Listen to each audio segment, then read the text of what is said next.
Hello and very warm welcome to all of you. कैसे हैं आप सब? मैं आपका मेंटर और आप देख रहे हैं लर्न इंग्लिश विदाउट रूल्स का वही स्पेशल सेशन जो एरर स्पॉटिंग के प्रीवियस ईयर क्वेश्चन पर आधारित है। यहाँ पर इस सेशन के बारे में कुछ भी बात करने से पहले एक विशेष सूचना सभी IBPS के परीक्षार्थियों के लिए जो बहुत दिनों से RRB की परीक्षा के कॉल लेटर का इंतजार कर रहे थे। आज लगभग 3-4 बजे के आसपास IBPS ने एक सूचना जारी की है कि किसी भी अपरिहार्य कारणों की वजह से कोई भी एक जो अनफेवरेबल रीजन है उसकी वजह से 12 सितंबर और 13 सितंबर की परीक्षा को स्थगित कर दिया गया है। मतलब उन्होंने ये लिखा है कि संभव नहीं है कि यह परीक्षा कराई जाए। मुझे जैसा लगता है कि सेंटर डिस्ट्रीब्यूशन और कहीं ना कहीं जो नीट की एग्जामिनेशन हो रही है उसमें चूंकि सोशल डिस्टेंसिंग मेंटेन करते हुए एग्जाम लेना है तो बहुत जल्द ही इसके नए डेट्स भी आएंगे। ये भी वहां पर लिखा हुआ है कि आप नए डेट्स के लिए IBPS की साइट को चेक करते रहें, वहीं पर नया डेट पोस्ट होगा। तो मैं यहां पर इस सूचना के साथ साथ एक और बात आपसे कहूंगा कि यहां पर घबरा करके अपनी तैयारी को रोकने की बिल्कुल जरूरत नहीं है। मुझे जैसा समझ में आता है कि वजह यही रही होगी कि सेंटर मैनेज नहीं हो पा रहा होगा। नीट की एग्जामिनेशन भी इसी दौरान चल रही है, इस वजह से ऐसा हुआ है। बहरहाल जैसे ही इसकी कोई नई डेट आएगी वो भी आपको मैं यहां से सूचित जरूर करूंगा। अब बढ़ते हैं आज के सेशन की तरफ। आज के सेशन में हम उपस्थित हुए हैं सेट 17 में मौजूद क्वेश्चन के आंसर और डिटेल एक्सप्लेनेशन के साथ। इससे पहले उम्मीद करता हूं कि जितने भी सेट आपके सामने रखे गए हैं, विशेषकर पिछला जो 16वां रहा है, उसके सभी प्रश्न आपको अच्छे से समझ में आ गए होंगे।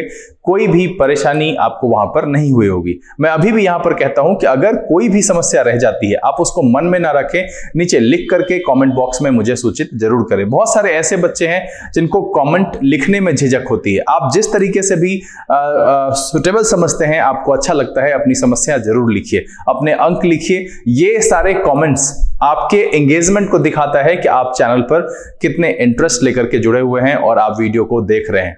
तो ये मेरे लिए भी कहीं ना कहीं एक मोटिवेशन का काम करता है और हम बिना रुके आपके लिए सेशंस लाने के लिए प्रेरित होते रहते हैं। आज हम यहाँ पर जो है सेट 17 को डिस्कस करने वाले हैं। तो जो लोग सेट 17 को सॉल्व नहीं किए हैं, वीडियो को यहीं पर रोक लीजिए। नीचे डिस्क्रिप्शन में लिंक दिया गया है, वहां से पहले क्वेश्चन को डाउनलोड करिए और फिर उसके बाद उसे बनाइए और तब मेरे साथ इस वीडियो पर इसके डिस्कशन के सफर पर चलिए और देखते हैं कि क्या है जिस वजह से आपका गलत हुआ है, क्या कौन सी ऐसी लॉजिक, ऐसी सोच है जो कि एक्चुअल से मैच नहीं कर रही है। उम्मीद और भरोसा इतना दिलाता हूं कि बहुत कुछ सीखने के लिए जरूर मिलेगा। वीडियो को भगा करके नहीं देखिएगा, शुरू से अंत तक जरूर देखिएगा। तो आंसर सीट, नोटबुक और पेन लेकर तैयार हो जाइए। चलिए देखते हैं कि सेट 17 में दिए गए सभी 15 क्वेश्चंस के आंसर क्या हैं और उसके पीछे कौन कौन से ग्रामेटिकल नॉर्म्स लगे हुए हैं। चलिए देखा।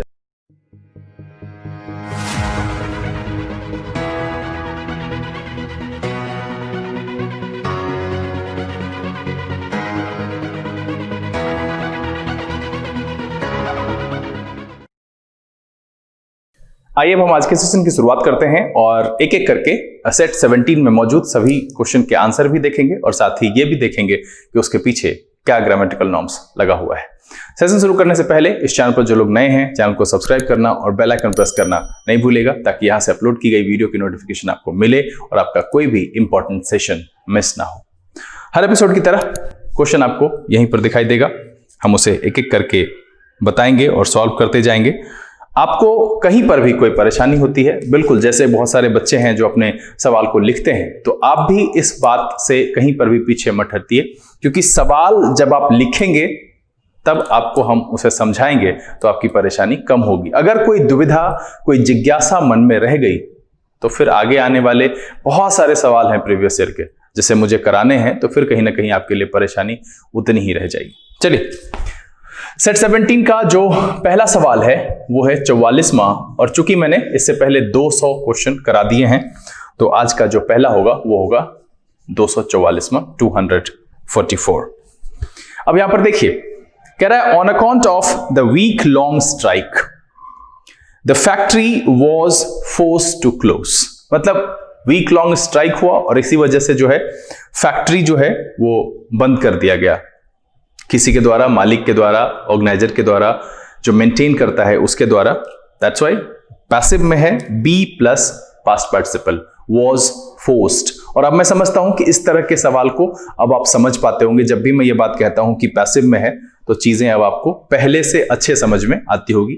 वॉइस के भी सेशंस आ रहे हैं, अगर आप उसको नहीं देख रहे हैं, पिछले दिन मैंने बहुत इंपॉर्टेंट इंपेरेटिव सेंटेंसेस को चेंज करना सिखाया है, यहां पर मैं ऐड कर दे रहा हूं इस वीडियो के, आप बाद उसको जरूर देखिए। एंड नेक्स्ट मंथ शिपमेंट, अब यहां पर शिपमेंट जो है विल डिले, अब देखिए विल डिले, अब यहां पर शिपमेंट डिले होगा नहीं, डिले कराया जाएगा, किया जाएगा किसी की वजह से, क्योंकि हड़ताल हुई और हड़ताल की वजह से ये डिले होगा, तो शिपमेंट विल बी डिलेड। यहां पर क्या होना चाहिए, शिपमेंट विल बी डिलेड, क्योंकि एक ही तरह की बात वहां पर लिखी हुई है कि फैक्ट्री है ना, factory was forced to close and next month shipment will be delayed, और तब जाकर के ये मेरा सही हो जाएगा, और इसलिए 44वें का जो आंसर है वो हो जाएगा डी। ये कॉम्बिनेशन इसके साथ नहीं फिट बैठ रहा है, जो संदर्भ है उसके हिसाब से मुझे पैसिव में लिखना होगा शिपमेंट विल बी डिलेड, और तब जाकर के ये सही हो जाएगा, इसलिए 44वें का जो आंसर है वो हो जाएगा डी। चलिए अगला सवाल देखा जाए, 45वां, बहुत ही आसान सा है, बहुत कुछ सीखने के लिए भी यहां पर मिलेगा। कह रहा है since the US economy experiences, अब देखिए कि यहां पर लिखा हुआ है सिंस, मतलब है जब से, कोई एक टाइम पीरियड है, और वैसे भी सेंटेंस को पढ़ करके ये लग रहा है कि इन दीज डेज, अभी जो है वो चल रहा है, यूएस इकोनॉमी फेस कर रही है ना, रिसेशन, तो यहां पर कंटिन्यूअस में लिखना ज्यादा अच्छा होगा। जब हम एक्सपीरियंसेस लिखते हैं तो ये लगता है कि भाई हमेशा ऐसा होता है, यहां पर बिल्कुल ऐसा नहीं कह रहा, since the US economy experiences नहीं, is experiencing a recession, many Asian countries are likely to have reduced growth rates this year। तब जाकर के ये सही होगा। यहां पर इस संदर्भ में एक्सपीरियंसेस लिखना बिल्कुल गलत है, यहां पर क्या करेंगे हम, एक्सपीरियंसेस को हटाएंगे, इज एक्सपीरियंसिंग, मतलब है अभी फेस कर रही है, जब से फेस कर रही है तब से की बात कह रहे हैं, दैट्स व्हाई यहां पर एक्सपीरियंसेस लिखना, वैसे भी वो स्टैटिक बिहेवियर को एक्सप्रेस करने के लिए हम यूज करते हैं, तो यहां पर वो स्टैटिक बिहेवियर नहीं है, रिसेशन कुछ दिनों के लिए होता है, और यहां पर टाइम भी बता रहा है कि जब से कर रही है, दैट्स व्हाई एक्सपीरियंसेस हटा करके वहां पर हम इज एक्सपीरियंसिंग करेंगे, और तब जाकर के ये सेंटेंस बिल्कुल सही हो जाएगा, और इसलिए 45वें का जो आंसर हो जाएगा वो हो जाएगा ए। चलिए 46वां देखा जाए, 46वें में कह रहा है oil is now so expensive that India will have to cut subsidies. एक ऑप्शन दिया कि India will have to cut subsidies instead के बावजूद नहीं, यहां पर और, या तो सब्सिडी को कट करे, जो यहां पर लिखा हुआ है ना इंस्टीड, वो गलत है। इंस्टीड का प्रयोग इस जगह पर सेंस देने में सक्षम नहीं है। क्या कह रहा है, oil is now so expensive that India will have to cut subsidies और face running out of funds to import oil. बिल्कुल, अगर बहुत ज्यादा महंगी हो रही है तो क्या करना पड़ेगा, या तो सब्सिडीज को कट करेंगे, या नहीं तो फिर क्या होगा, कमी होगी फंड की। तो यहां पर इंस्टीड का प्रयोग इस सेंस के हिसाब से बिल्कुल नहीं फिट बैठ रहा है। और फिर मैं आपको एक बार यहां कहूंगा कि पेपर पढ़ना बंद मत करना बच्चे। आपको ये लगेगा वो बड़ा बोरिंग सा काम है, आपको लगता है कि I am unable to understand, तो क्या यूज है हम पेपर क्यों पढ़ें। आप पढ़ो तो पहले एक एफिशिएंट रीडर हो जाओ, धीरे धीरे बातें समझ में आने लगेगी। जब आपको पढ़ने में परेशानी नहीं होगी तब आप नए डायमेंशन की तरफ बढ़ेंगे, आपका ध्यान खुद ही ग्रामेटिकल स्ट्रक्चर की तरफ जाने लगेगा और सेंस की तरफ जाने लगेगा। वो तब तक नहीं जाएगा जब तक आप एक एफिशिएंट रीडर नहीं बन जाते हैं। जब तक आपको पढ़ने में परेशानी होते रहेगी, न्यूज़पेपर इंग्लिश वर्ड्स के प्रोनाउंसिएशन में आपको परेशानी होती रहेगी, सेंटेंसेस को आप बेझिझक बेधड़क जब तक नहीं पढ़ पाएंगे, आपका ध्यान मीनिंग की तरफ जाएगा ही नहीं, और जाएगा भी तो गड़बड़ होगा। तो इसीलिए पढ़ते रहो, पढ़ते रहना बहुत जरूरी है। और इस वजह से जो यहां और हटाए लगाएंगे हम इंस्टीड हटा करके, तो जो 46वें का आंसर हो जाएगा वो हो जाएगा सी। यहां सिंपल सा है, मीनिंग वही आ रहा है कि या तो सब्सिडी कट करे या फिर फंड की कमी झेले। चलिए 47वां सवाल देखा जाए। 47 और इस तरह की चर्चा कहीं ना कहीं मैं किसी सेशन में अब तक जो 16 आए हैं कि कह रहा है it is unlikely that you as an HR will find a more qualified and experience नहीं एक्सपीरियंस्ड। मैंने पहले भी कहा है कि जब हम एंड का प्रयोग करते हैं तो दोनों तरफ same kinds of parts of speech का प्रयोग करें। एंड क्वालिफाइड पास्ट पार्टिसिपल, इस तरफ भी लिखेंगे एक्सपीरियंस्ड पास्ट पार्टिसिपल। ठीक है कि it is unlikely that you as an HR will find a more qualified and experienced candidate than mister Prasad for the post of president. तो यहां पर सिंपल सी बात है कि इसमें क्या करेंगे, एक्सपीरियंस में डी जोड़ेंगे, मतलब उसे एक्सपीरियंस्ड बना देंगे और तब उस स्थिति में जो 47th का आंसर हो जाएगा वो हो जाएगा बी। ऐसा इसलिए मैंने कहा क्योंकि एंड का प्रयोग जब भी करते हैं, मैं इसको कई बार बोल चुका हूं और अब मैं जब ये बात बोलता हूं या आपके सवाल में जब ये आता होगा तो बिल्कुल ये चीज आपको देखनी चाहिए कि उसके आसपास में कैसे शब्द रखे गए हैं, क्या उसका नेचर सेम है या नहीं। अगर ये है तब जाकर के ये बात समझ में आपको आनी चाहिए कि यस अब मैं सीख रहा हूं, सीख रही हूं, मेरा इंप्रूवमेंट हो रहा है। और अगर अभी भी आप फंस रहे हैं तो कहीं ना कहीं फिर पॉइंट्स को दोहराने और थोड़ा ज्यादा फोकस्ड होकर के पढ़ने की जरूरत है। चलिए 48वां सवाल देखें। 48वें सवाल में कह रहा है on account of the rising costs many people are finding it difficult to feed their families. देखिए यहां पर क्या कह रहा है, on account of the rising costs many people are finding it difficult to feed their families. बिल्कुल सही है कि बहुत सारे मतलब बढ़ती हुई जो कीमत है, राइजिंग कॉस्ट्स की वजह से जो है बहुत सारे लोगों को कठिनाई हो रही है अपने परिवार को खिलाने में, उनका भरण पोषण कर पाने में। दैट्स वाई यहां पर कोई भी गलती नहीं है और 48वें में जो ऑप्शन होगा वो होगा ई, आंसर है नो एरर। इसका हर सेक्शन ठीक है कि on account of the rising cost many people are finding it difficult to feed their families, और तब जाकर के ये बिल्कुल यहां पर जो भी स्ट्रक्चर दिया गया है बिल्कुल सही है और तब ये फिट हो जाएगा। 49th देखते हैं, 49वां। देखिए 49वें सवाल में कह रहा है बाय मार्केटिंग एग्रीकल्चर प्रोडक्ट्स, नहीं एग्रीकल्चर इज नाउन, एग्रीकल्चरल यहां पर तब हम उसे एडजेक्टिव में चेंज करेंगे क्योंकि आगे प्रोडक्ट्स लिखा हुआ है। तो क्या हो जाएगा, by marketing agricultural products well we can ensure that farmers make a good profit. यहां पर हम एग्रीकल्चर को एग्रीकल्चरल में चेंज करेंगे, क्यों? क्योंकि प्रोडक्ट्स आगे एक नाउन है, नाउन को क्वालिफाई करने के लिए एडजेक्टिव चाहिए और एग्रीकल्चर नाउन है, उसका जो एडजेक्टिव वाला फॉर्म है वो है एग्रीकल्चरल, और इसीलिए जो इसका आंसर हो जाएगा वो हो जाएगा ए। इसमें हम क्या करेंगे, तो एग्रीकल्चरल की जगह पर, एग्रीकल्चर की जगह पर एग्रीकल्चरल ऐड कर देंगे और तब सेंटेंस मेरा सही हो जाएगा कि bye marketing agricultural products well, तब ये बिल्कुल सही हो जाएगा। ए सेक्शन में गलत है, एग्रीकल्चर की जगह पर एग्रीकल्चरल होना चाहिए। चलिए 50वां सवाल देखा जाए। सवाल नंबर 50वां देखा जाए। कह रहा है कि the promotion means that you may be, और जैसे ही लगा हुआ है मे प्लस बी तो इसके साथ होना चाहिए पास्ट पार्टिसिपल। अभी मैंने इधर ही वॉइस के सेशन शुरू किए हैं और मैं इसमें बहुत सारी चीजें बताया हूं कि जब बी लगाते हैं तो उसके साथ हम दो चीजें यूज कर सकते हैं, या तो हम कंटिन्यूअस फॉर्म यूज कर सकते हैं, may be doing, may be posting, may be calculating, तो इस तरीके से कर सकते हैं। बट यहां पर देखिए क्या कहता है कि यू मे बी पोस्टेड, मुझे पोस्ट कोई और करेगा, मैं ऑब्जेक्ट हूं, मुझे पोस्ट किया जाएगा, कोई और करेगा, तो इसीलिए मैं ऑब्जेक्ट हूं और वो शुरू में लिखा गया है you may be posted not post.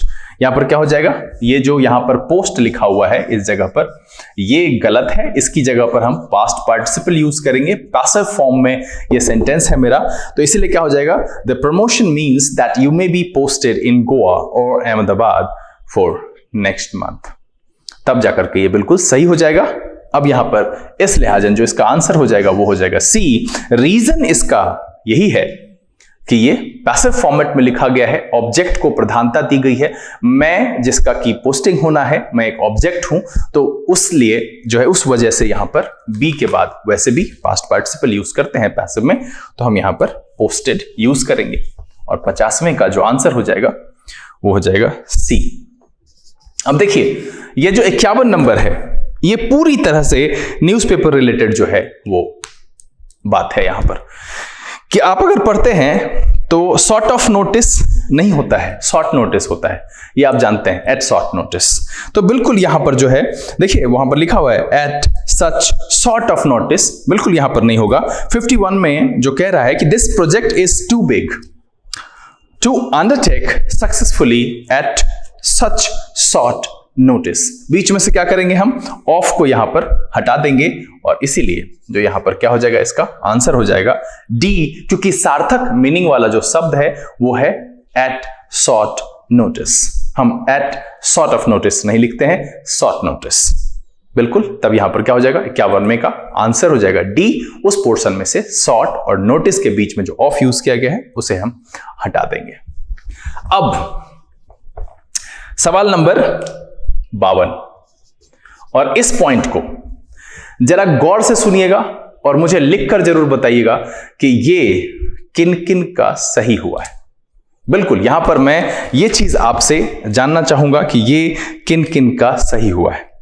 कह रहा है when our company was faced with financial difficulties.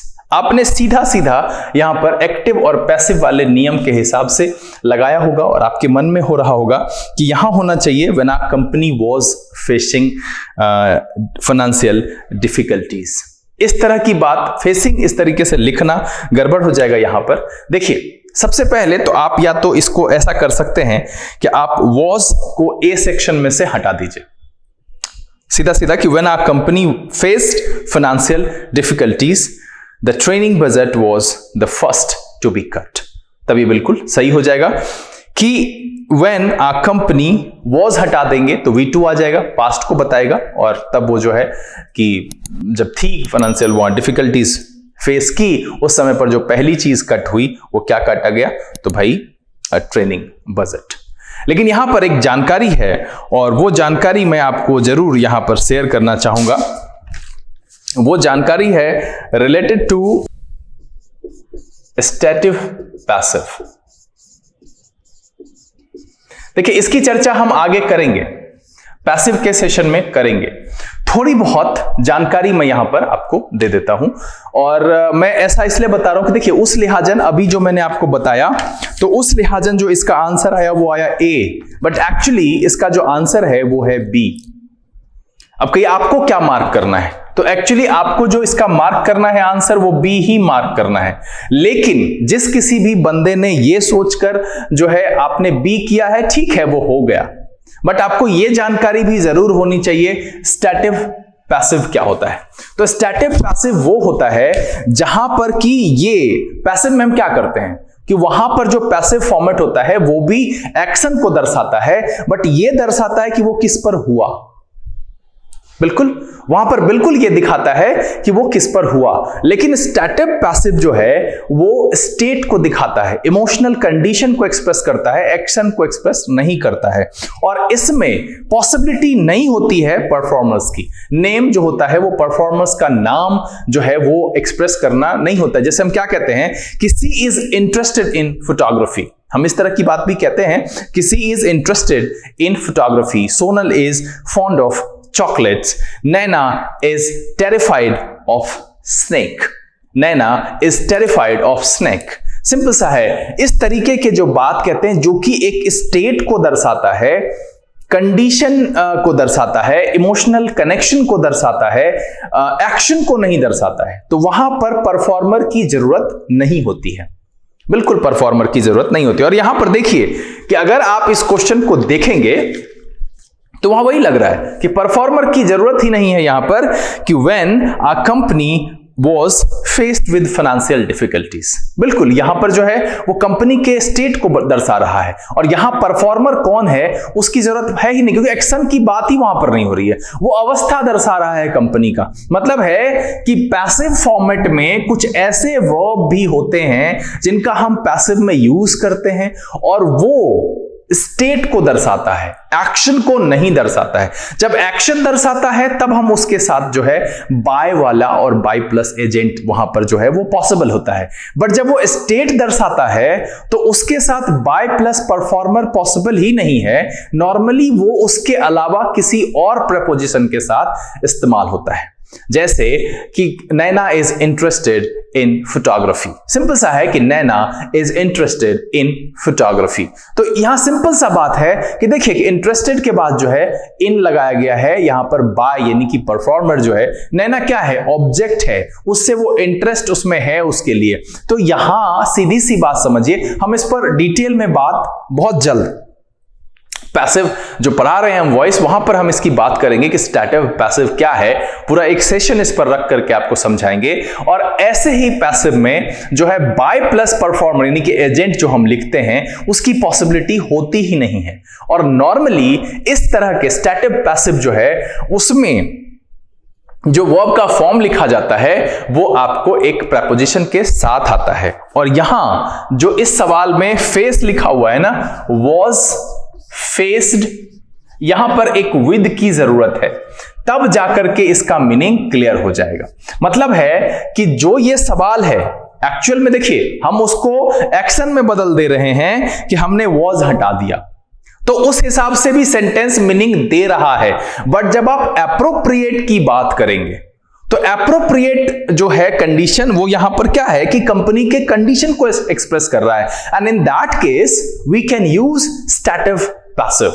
हम जो है स्टैटिव पैसिव का वहां पर यूज कर सकते हैं। और वो ऐसा पैसिव है जो कि स्टेट को दर्शाता है, कंडीशन बताता है, इमोशनल कनेक्शन कंडीशंस बता सकता है, और वहां पर परफॉर्मर की जरूरत नहीं होती है। और स्टैटिव पैसिव के केस में जो वर्ब के फॉर्म हम लिखते हैं यानी कि जो पास्ट पार्टिसिपल है, जनरली वो प्रपोजिशन के साथ इंटरेस्टेड इन लिखा, फॉन्ड ऑफ लिखा, मैंने जो एग्जांपल्स बताया उसमें इंटरेस्टेड इन बताया, फॉन्ड ऑफ बताया।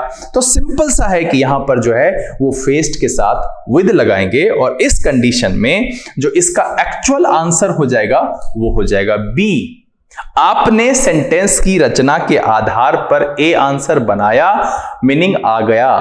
बट जो एप्रोप्रिएट है, जो मेरा सवाल दिया हुआ है, question is related to stative passive. बहुत सारे लोग एक्सप्लेनेशन में इसको सीधा सीधा वॉज को हटवाकर फेस्ड करके V2 में बना दिए। बट ये सेंटेंस ज्यादा जो है वो बताता है स्टेट को, कंपनी की स्थिति को, कंडीशन को। तो वैसे में हम लिखते हैं स्टैटिव पैसिव, और उसमें परफॉर्मर की जरूरत नहीं होती है। बस यहां पर एक बात होती है कि जब हम स्टैटिव पैसिव लिखते हैं तो पास्ट पार्टिसिपल के बाद एक प्रपोजिशन बाय के अलावा, क्योंकि बाय जब होगा तो परफॉर्मर होगा, तभी होगा। और यहीं से बहुत सारे राज खुलेंगे। हम बहुत जल्द इसको पैसिव के सेशन में इसकी चर्चा जरूर करेंगे। तो 52 का जो आंसर हो गया वो हो गया बी।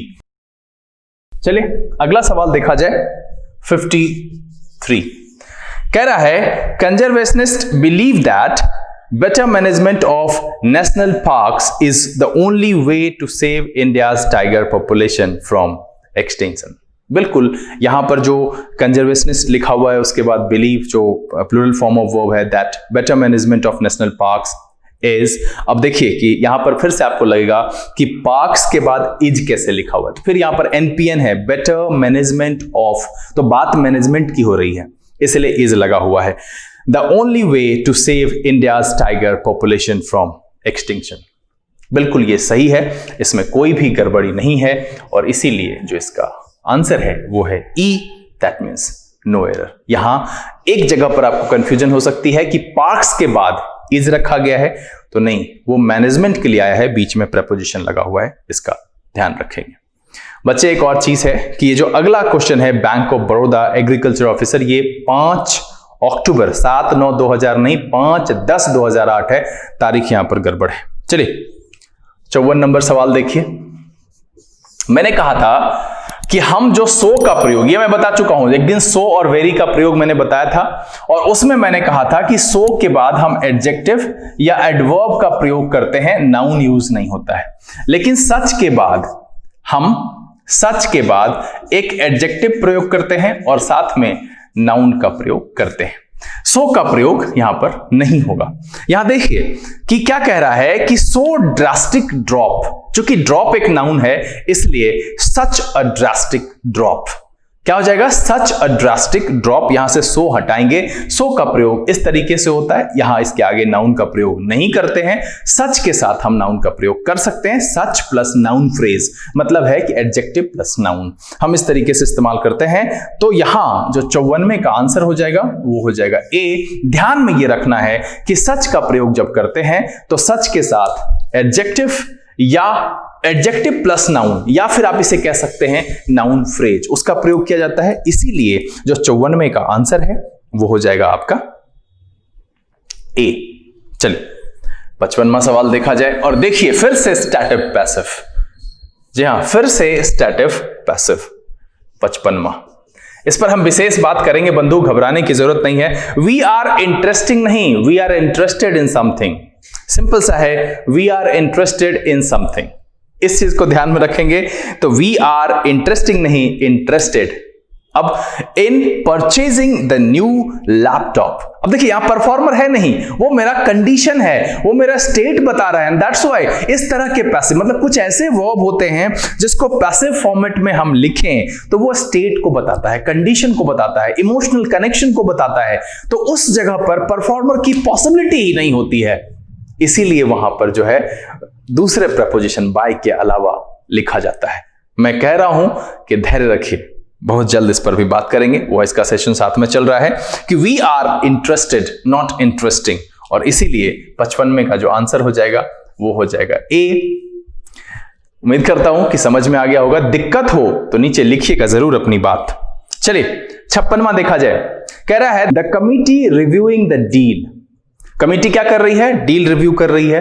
अब वो डील किस चीज में, मतलब डील में शामिल क्या है, तो लिखा हुआ है the deal comprising leading businessman and policy makers. तो डील कंप्राइजेस नॉट कंप्राइजिंग, यहां पर क्या है कि डील में कौन शामिल है, कौन कौन सम्मिलित है। ये जो कंप्राइज है, जो जिसके साथ आईएनजी जोड़ा गया है, इसको हम मेन वर्ब की तरह रखेंगे, और डील की बात है, इसीलिए क्या बात हो रही है, शुरू से सुनिएगा फिर से। The committee reviewing the deal comprises leading businessman. आपके मन में हो रहा होगा सर यहां पर ऑफ इसके साथ नहीं होता है, कंसिस्ट ऑफ, कंसिस्ट के साथ ऑफ का प्रयोग करते हैं, और कंप्राइज का मतलब ही होता है कंसिस्ट ऑफ।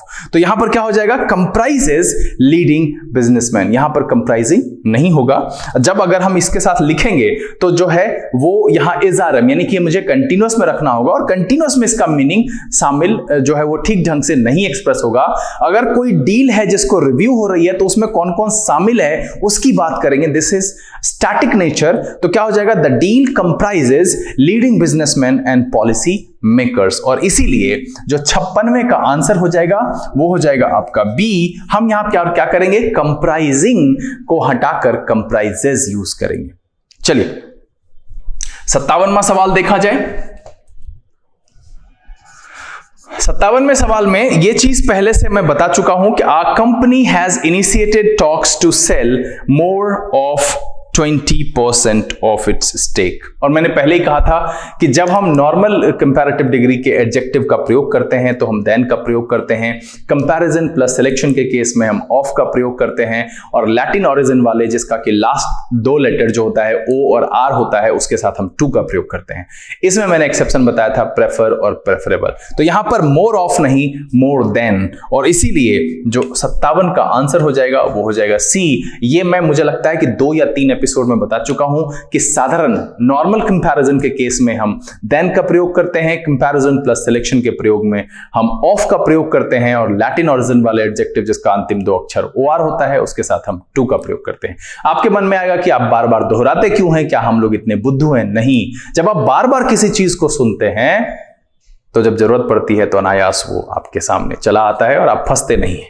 चलिए अब इस सेशन का आखिरी क्वेश्चन 58वां 58th क्या कह रहा है, देखिए कह रहा है owing to inflation restaurants have hiked their prices by approximate नहीं, अप्रोक्सीमेटली 30%। क्या हो जाएगा? अप्रोक्सीमेट एक वर्ब है और यहां पर इसका प्रयोग सुटेबल नहीं है।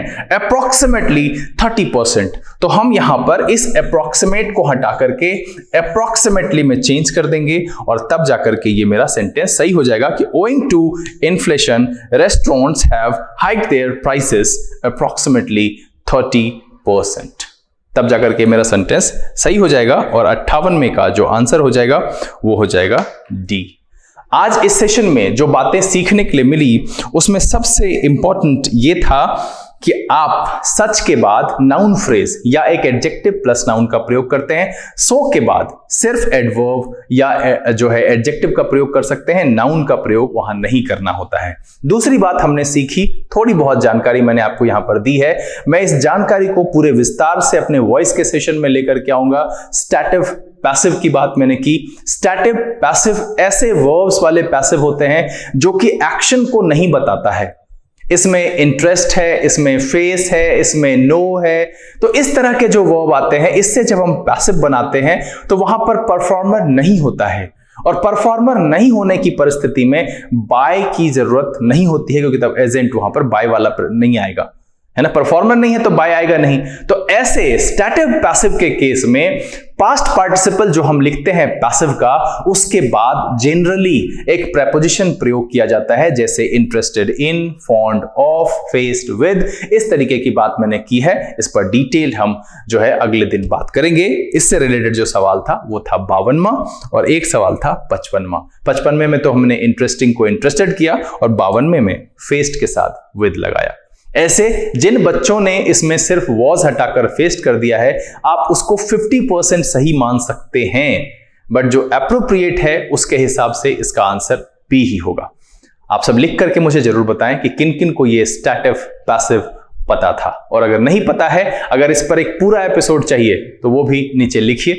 मैं देखूंगा कि कितनी मात्रा में मुझे बतानी है। उम्मीद करता हूं कि ये एपिसोड आपके लिए अच्छा रहा होगा, आपने इसमें अच्छे अंक प्राप्त किए होंगे और सीखने के लिए बहुत कुछ मिला होगा। ये वीडियो अगर आपको पसंद आया, आप इसे लाइक कर दें। अगर आपने चैनल सब्सक्राइब नहीं किया है तो सब्सक्राइब कर लीजिए और बेल आइकन जरूर प्रेस कीजिएगा, ताकि अपलोड की नोटिफिकेशन आपको मिले और आपका कोई भी वीडियो मिस ना हो। जो लोग पहले से जुड़े हुए हैं वो इसे ज्यादा से ज्यादा सोशल नेटवर्किंग साइट पर शेयर करें। पढ़ें, पढ़ाएं, खुश रहें और मस्त रहें।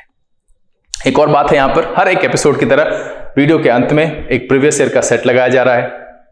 वीडियो रोक करके आप स्क्रीनशॉट ले सकते हैं, नीचे डिस्क्रिप्शन में लिंक दिया गया है, वहां से डाउनलोड करिए, बनाकर तैयार रहिए। बहुत जल्द उस सेशन तक भी पहुंचेंगे जरूर। अब समय हो गया है यहां से विदा लेने का। अगले दिन कुछ और रोचक जानकारी या फिर नए सेट के आंसर और डिटेल एक्सप्लेनेशन के साथ आपके सामने उपस्थित होते हैं। तब तक के लिए लर्न इंग्लिश विदाउट रूल्स के सीजन से this is BK Singh signing off. Keep reading, keep practising. Thank you, God bless you.